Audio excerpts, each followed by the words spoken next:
Hi, I'm Christy, and I'm a chef turned dietitian. This month I've been talking with Lucy and Kristen about the science of sugar and recipes we might want to show you. We decided that a baked good was in order, and at this point I imagine you're either excited because we're going to bake something, or you're terrified because a dietitian is baking something. And yes, this is a paleo pineapple upside down cake. Whether or not you follow paleo, I don't think that matters. A lot of us have friends, family that do have those needs, and this recipe checks a lot of boxes. Whether someone's following their blood sugar closely, they want a little more fiber, or they can't have meat. So for all of those reasons, I have chosen this recipe. I love it because it's flexible. The pineapple can be canned, it can be fresh, it could be chopped up, it can be perfectly in rings like the old-fashioned recipes. The cranberries can also be swapped out with raspberries or even the traditional cherries, just depending on what you have in your kitchen, what you like. Those all work perfectly well. So then there's also the fiber content, which I mentioned briefly. The coconut flour has more fiber than traditional flour, say, as well as fresh pineapple. That's just going to bring this recipe up to 4 grams instead of 1 gram that you would find in a traditional pineapple upside down cake. Okay, so the good news with this recipe is it comes together really quickly. A traditional pineapple upside down cake would be a creamer method where you cream the butter and the sugar and then you add your wet and dry ingredients in different stages alternating. But this one, it just, the wet, the dry, bring them together. So we'll start with parchment. Just for a square or a circle, whatever. You can fold it into quarters and keep folding to get a nice little paper airplane looking thing. You can trim the edges here, make it look kind of like an ice cream cone, and then hopefully it'll fit your pan. Aha! Yes. Spray this with a little oil, and then for the pineapple upside down cake, I've chosen to go with canned rings today. Kind of old-fashioned here. So you can do whatever you want as far as a pattern. You can keep them in their entire rings as long as they fit in your pan. You could have these all, chopped up, more of a crushed pineapple, if you will. Whatever floats your boat. Just make sure you don't stack them too thick. Then it might bake a little strangely. You want that single layer. Then we are going to put our maple syrup. We've got 3 tablespoons here. It's really going to give that pineapple a nice richness. Let me flip that cake over, it should be real nice. I had some frozen cranberries in the freezer, so that's what we're doing today.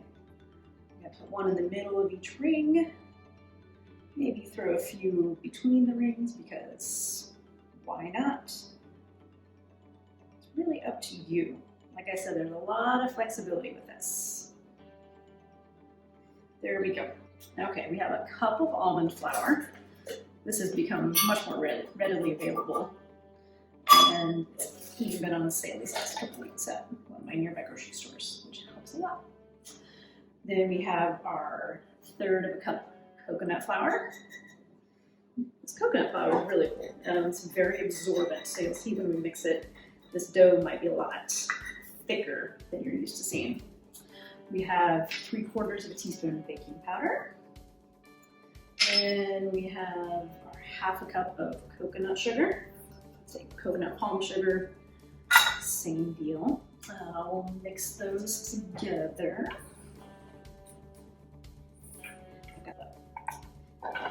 In my other little bowl here, we're gonna do our 2 eggs. Then we have 2 teaspoons of vanilla extract. And finally, my 1/4 cup of coconut oil.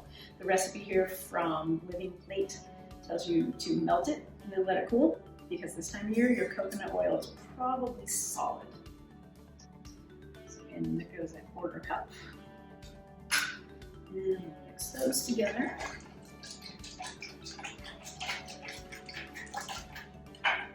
Because this bowl is just slightly deeper than the other, I'm going to go this direction, mixing the wet and the dry.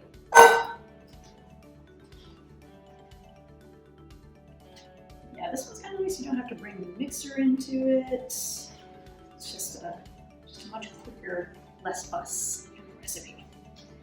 And as I warned you, and myself, this is very thick, so thirsty coconut flour.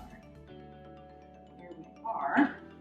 I'll show you, it really looks, it's almost like a cookie dough kind of consistency.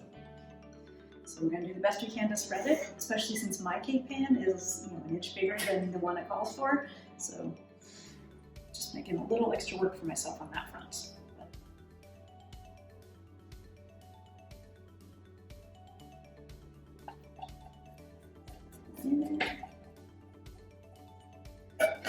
It's a little tricky, but I've got clean hands. Oh.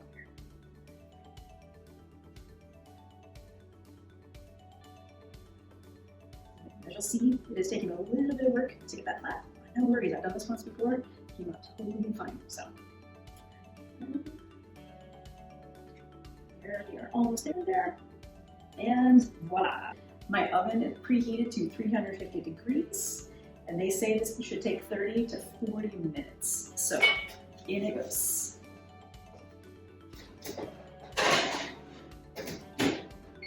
I set it for 30, so that way we can check on it. We don't have to worry about going over. Be right back. Okay, so I'm back.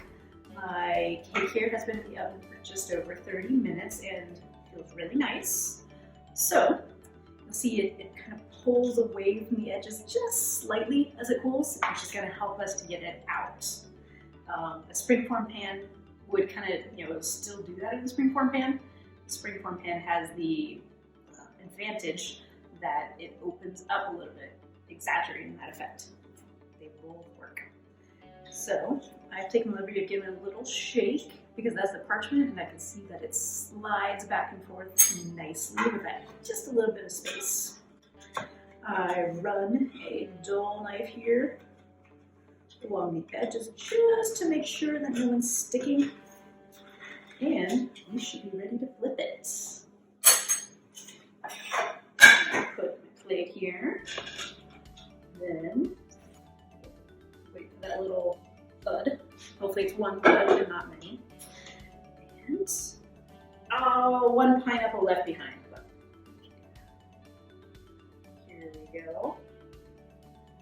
And voila. Pineapple upside down cake. This one came out pretty nicely. I could see all but I think one of the cranberries. Here we are. It's nice and warm. You can leave it for a few more minutes before you cut into it. Enjoy it room temp before too long, and then eventually do store it in the fridge. Thanks so much for joining me, and enjoy.